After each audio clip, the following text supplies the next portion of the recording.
श्री गुरुवे नमः। नमस्कार, मैं सूरज मिश्रा आप लोगों का एस्ट्रो गुरु एस्ट्रो तक पर आपका बहुत बहुत स्वागत करता हूँ। आज तक का एस्ट्रो तक विशेष प्रोग्राम आपके पास धर्म एवं ज्योतिष से जुड़ी विशेष जानकारियों को लेकर आता है। जी हाँ, आज हम बात करेंगे छठ महापर्व के बारे में। जी, छठ महापर्व। छठ महापर्व इस बार जैसा कि आप लोग जानते हैं कि नहाय खाए, खरना, फिर शाम का अर्घ और सूर्य का अर्घ, सुबह का अर्घ। छठ ही एक ऐसा महापर्व है जिसमें डूबते हुए सूर्य को भी अर्घ दिया जाता है और उगते हुए भी सूर्य को अर्घ दिया जाता है। इस पर्व में कुछ चीजों का विशेष ध्यान रखना चाहिए, नहीं तो बड़े अनिष्ट भी हो जाते हैं। और उन चीजों को ही लेकर मैं इस एपिसोड में कि किस किस चीज से सावधानी बरता जाए और अनिष्ट से अपने आप को बचाया जाए। ये पर्व इष्ट की पूर्ति के हेतु होता है, परंतु छठी मैया आपके किसी ऐसे चीज की छोटी सी कमी का दंड भी देते हैं। तो सबसे पहले हम जो प्रसाद तैयार करते हैं, पकवान या चावल के आटे से बना हुआ लड्डू, तो प्रसाद जो व्यक्ति बनाए वह स्नान करके शुद्धता के साथ प्रसाद बनाने के लिए बैठे। प्रसाद बनाने वाला व्यक्ति व्रत में रहे, यानी भोजन ने प्रसाद बनने के बाद वो भोजन कर सकता है।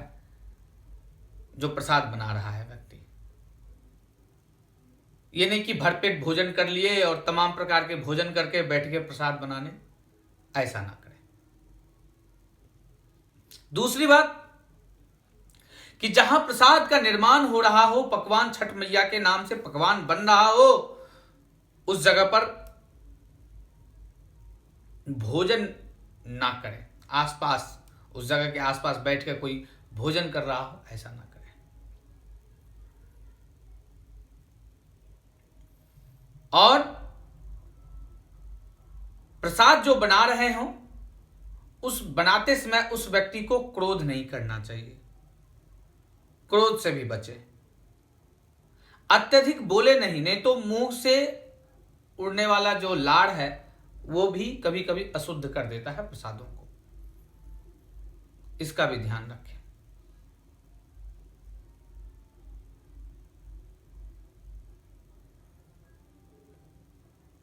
गुनगुना सकते हैं छठी मैया का कोई गीत, ये कर सकते हैं, परंतु इन चीजों का विशेष ध्यान रखना होगा। दूसरा,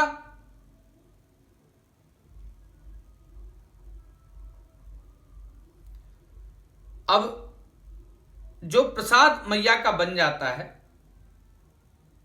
वो ध्यान रखें कि जिस डाली में आप रखते हैं, जहां भोग लगा रहे हैं, वहां आपका पैर नहीं सटना चाहिए। इसका भी आप विशेष ध्यान रखेंगे। अब मां को अर्घ देने के लिए, सूर्य भगवान को, छठी मैया का व्रत करके उनके पुत्र सूर्य को जब हम अर्घ देते हैं, दीनानाथ को, तो अर्घ में जो हम सूप का यूज करते हैं वो बांस का हो तो उत्तम है, परंतु स्टील का नहीं होना चाहिए, प्लास्टिक का नहीं होना चाहिए सूप, या शीशे का यह सूप नहीं होना चाहिए। स्टील का सूप नहीं होगा जो डाला हम बनाते हैं, प्लास्टिक का सूप नहीं होगा और ना ही शीशे का सूप होगा। इसका विशेष ध्यान रखेंगे। दूसरी बात कि जो मनोती छठी मैया से मांगी गई है मनोकामना के लिए, और यदि मनोती आपकी मनोकामना की पूरी हो गई है, तो उस मनोती को आप भूले नहीं। उसके भूलने पर भी छठी मैया क्रोधित होती है और अनिष्ट होने की संभावनाएं बढ़ जाती है। इसका भी आप विशेष ध्यान रखेंगे। अब जो व्रती है, उस व्रती पर सबसे पहले व्रती को तो क्रोध नहीं करना चाहिए, क्योंकि यह बहुत बड़ा व्रत होता है। नहाय खाए प्रथम दिन, दूसरे दिन खरना से व्रत शुरू हो जाता है और फिर लगातार ये व्रत की गति जो है बढ़ती जाती है और सुबह के अर्घ के बाद ये व्रत का पारण होता है।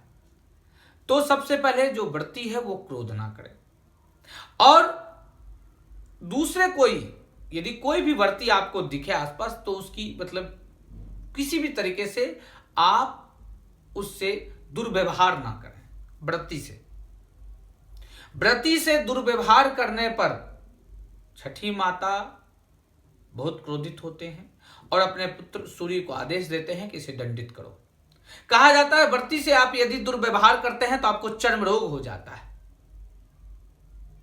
और व्रती का यदि आशीर्वाद मिल जाए, उनके आंचल से आपका शरीर पोष दिया जाए तो कई प्रकार के रोगों का निवारण हो जाता है।